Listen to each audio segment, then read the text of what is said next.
नमस्कार फ्रेंड्स। आज हम बात करने जा रहे हैं कॉम्पिटिटिव एग्ज़ाम की तैयारी करने वाले सभी छात्रों के लिए जिन्हें कहीं ना कहीं किसी न किसी तरीके से आयोग के किसी गलत फैसले का या पेपर लीकेज का शिकार होना पड़ता है।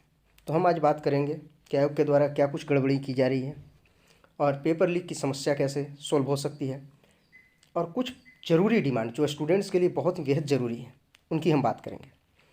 इस वीडियो में हम बेसिकली फोकस करेंगे बिहार एसएससी के द्वारा आयोजित किए गए थर्ड सीजीएल एग्ज़ाम की। बिना किसी वक्त को गंवाए हुए हम सीधे वीडियो को शुरू करते हैं।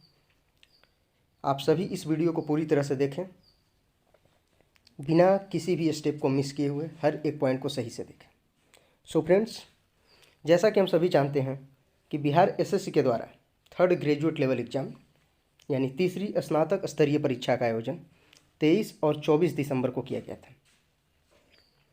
23 दिसंबर का पेपर छात्र नेता के द्वारा बिहार एसएससी को और इकोनॉमिक ऑफेंस यूनिट यानी आर्थिक अपराध इकाई को भेज दिया गया था। उसके बाद 23 दिसंबर की पहली शिफ्ट को आयोग के द्वारा रद्द कर दिया गया, परंतु 23 दिसंबर की दूसरी शिफ्ट और 24 दिसंबर की पहली शिफ्ट यानी सेकंड शिफ्ट और थर्ड शिफ्ट की परीक्षा को अभी तक रद्द नहीं किया गया है, जबकि तीनों ही शिफ्ट का क्वेश्चन पेपर कुछ आंसर्स के साथ सोशल मीडिया पे वायरल है।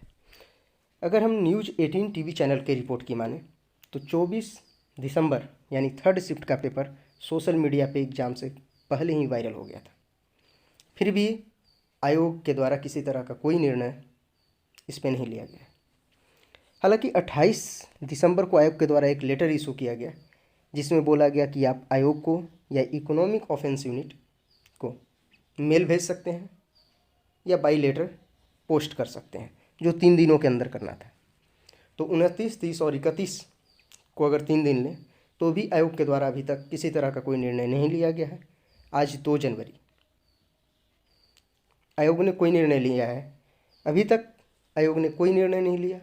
तो छात्रों के द्वारा और छात्र नेताओं के सहयोग से छात्रों ने ये तय किया है कि 4 जनवरी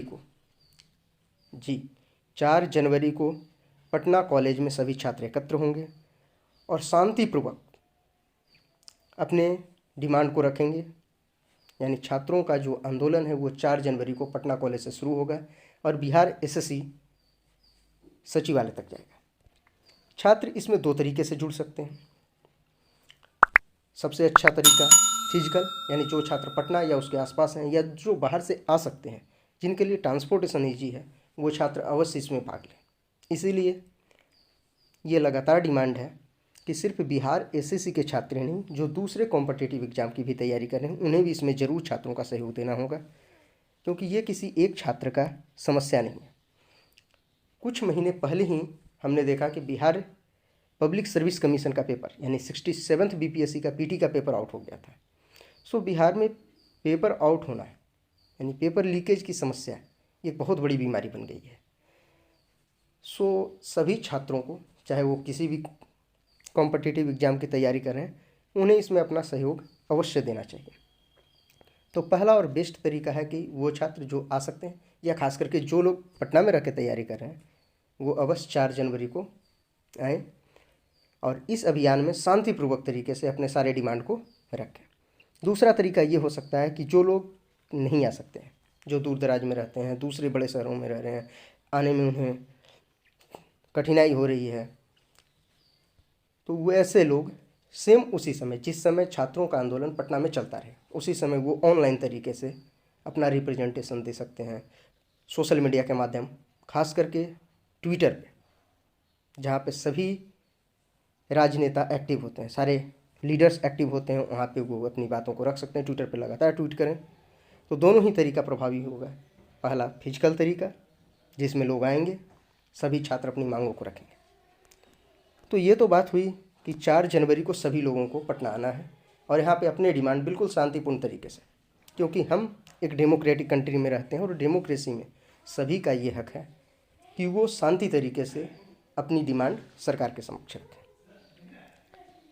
अब हम बात करते हैं कुछ डिमांड, जहाँ तक मुझे समझ आता है कुछ ऐसे डिमांड जो बहुत ही ज़रूरी है और ये होने चाहिए। अगर बिहार एसएससी या कोई भी कमीशन चाहती है कि कि भविष्य में पेपर लीकेज की समस्या ना हो या स्टूडेंट को कोई ज़्यादा परेशानी नहीं हो, स्टूडेंट का विश्वास आयोग पे बना रहे, तो उसके लिए ज़रूरी है कि आयोग कुछ इस तरह के काम खुद से करे। तो पहली बात यानी फर्स्ट डिमांड हमारा है कि सारे शिफ्ट को कैंसिल किया जाए, यानी तीनों ही शिफ्ट। एक शिफ्ट ऑलरेडी कैंसिल कर दिया गया है, शिफ्ट 1 कैंसिल है, सेकंड और थर्ड शिफ्ट को भी आयोग के द्वारा कैंसिल कर देना चाहिए, और तीनों शिफ्ट की परीक्षा यानी री एग्ज़ाम फिर से लिया जाए अच्छे तरीके से, जिसमें सभी छात्रों को अपीयर होने का मौका मिले। दूसरी जो बहुत ज़रूरी चीज़ है आयोग के द्वारा, क्वेश्चन पेपर से रिलेटेड बात है। क्वेश्चन पेपर आयोग को बिल्कुल देना चाहिए।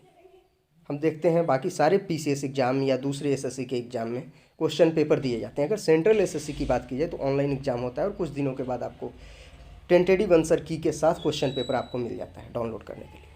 तो बिहार एसएससी को क्वेश्चन पेपर ज़रूर देना चाहिए, जिससे छात्रों में इस तरह की समस्या ना रहे कि आखिर हमने कौन सा क्वेश्चन बनाया, क्या क्वेश्चन था, क्योंकि छात्र के पास इसका कोई प्रूफ नहीं रह पाता कि हमने कौन सा क्वेश्चन सोल्व किया, क्या किया। दूसरा, जब वो क्वेश्चन पेपर देते हैं तो साथ में उन्हें एक और चीज़ें ऐड करना चाहिए जो काफ़ी अच्छा होगा छात्रों के लिए, वो है कार्बन कॉपी आंसर शीट का।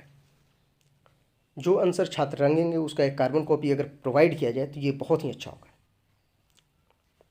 तीसरी चीज़ की अगर बात की जाए, नेक्स्ट बात, तो वो है आंसर की इशू करना।